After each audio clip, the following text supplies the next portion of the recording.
And these interviews that you did with Keefe D, they've turned out to be extremely significant in this investigation, leading, in fact, to him being arrested and indicted. When you heard that news, how did you feel? Well, I mean, the goal wasn't really to get anyone arrested. It was really just to get the truth of the matter. The story about Orlando Anderson killing Tupac, I've known since around 2007. So it was essentially the worst kept secret in LA. Everyone knew about it, but there were no arrests, there was no convictions, there was no anything, there was no actual proof. So there was a lot of conspiracy theories around it. So around 2008, when I first heard the Keefe confession tapes that Greg Kading got, then I found out there was a book that was about to come out. I got a hold of Keefe D and his co-writer, and we scheduled an interview, and we just went from there. I mean, he appears to have incriminated himself in this interview, certainly the last one.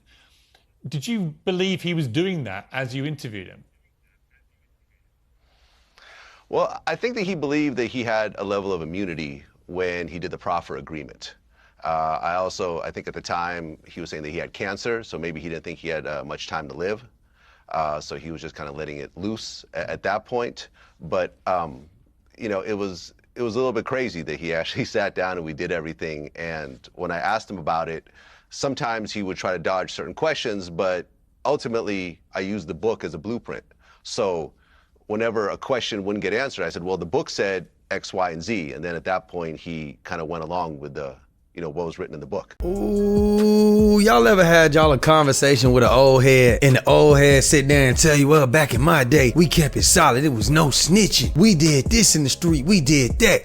Gangsters moved in silent. Well, I'm here to tell y'all today that that is a bold, complete lie. Come on, man. It's always been a dog eat dog world. It's always about how can I help myself out when I get in a jam? And people act like those were the rules of the olden times when people been snitching since 1963, 53, 43, 33. All the Italian mob bosses. Look at Terrence Gangster Williams. Look at Al Poe. And now, but certainly not least, let's talk about Keefe D. Yeah, the Compton street legend. Y'all know the story. Keefe D got caught in 2009 for trafficking drugs, and he signed a proffer agreement where he could tell the whole truth and nothing but the truth about how he participated in killing Tupac Shakur. He put it on his nephew, said my nephew Orlando Anderson pulled the trigger, and in return they dropped the charges. Now some would say that that is snitching. I call it self-preservation, but I ain't from the streets. And then last but not least, he got over here and told on himself on a snitchathon world tour, trying to get clout and trying to get his broke big head ass a check. But we talked about that yesterday in my video on Keefe D. Make sure y'all go check my last video before this one and y'all can get caught up to speed. Today we're here because people are saying that Vlad is the one that put Keefe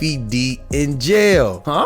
Raggy? And to me, that's always been the lazy way of avoiding accountability. If you're a rapper, entertainer, and say that you did some flaw stuff and you went on Vlad and maybe you talked a little bit too much, or y'all mad because Vlad did what he was supposed to do, like listen to your lyrics. In the lyrics you saying, yeah, I shot Johnny and Joe, Johnny a hoe, I shot him in the head and his elbow. And then Vlad get up there and say, hey, so can you tell me about Johnny? Can you tell me about his elbow and his big toe and his head? And then y'all sit around here and be like, damn, bro, y'all niggas be so drugged up. Damn, bro, I ain't need like Vlad. How you even know that, bro? Like, where you get that information from, bro? You the police, bro. No, stop blaming Vlad. Blame yourself. Keefe D thought that he had immunity when really he signed the proffer with the state of California. So yes, he was clear of certain charges in California. On top of that, the person that recorded it, Greg Kading, the officer, leaked out the audio and sold it. Then Keefe D, because we know he can't write a goddamn book with his dumb ass, he went and got with somebody, a company, and they wrote his autobiography, and he told the truth, nothing but the truth,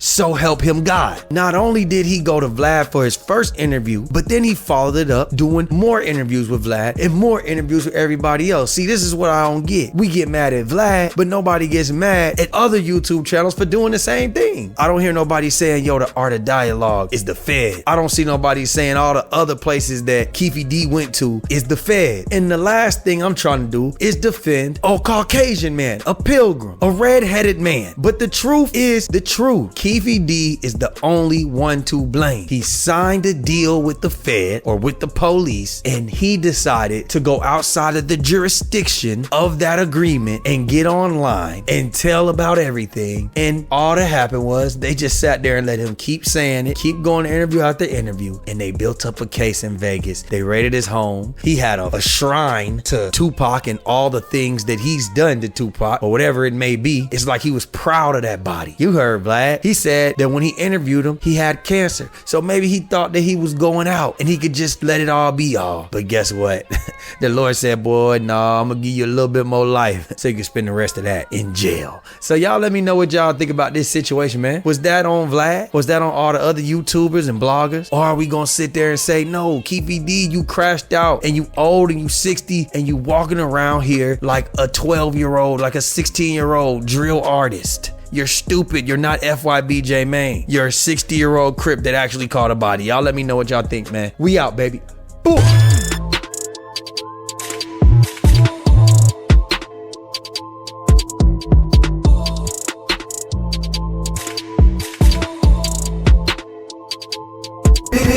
Just LaFleur. It's him.